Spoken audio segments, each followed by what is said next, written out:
আমার এই ছায়া দেখতে পাচ্ছেন আপনি?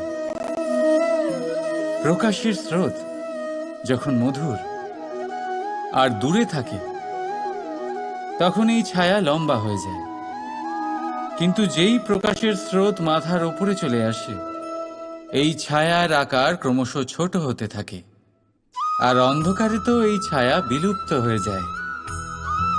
কিছুটা এরকমই হয় আমাদের অহংকার।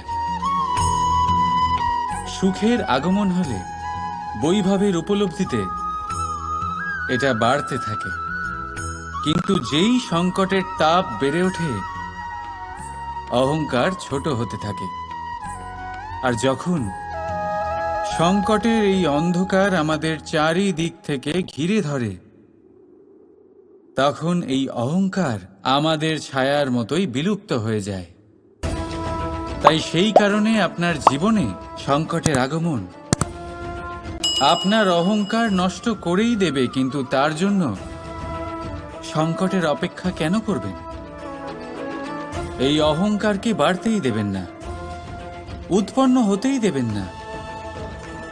বিবেকের সুতো দিয়ে বেঁধে রাখবেন একে।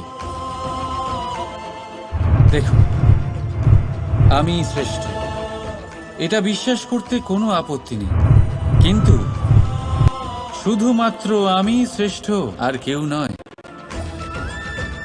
এ আত্মসম্মান নয়, এ হলো অহংকার। আর অহংকার আর কিছুই নয়, শুধু পতনের দিকে প্রথম পদক্ষেপ। আর এই জীবনে পতনের দিকে নয়, প্রেমের দিকে এগিয়ে যান। আর আমার সাথে ভালোবেসে বলুন, রাধা রাধা।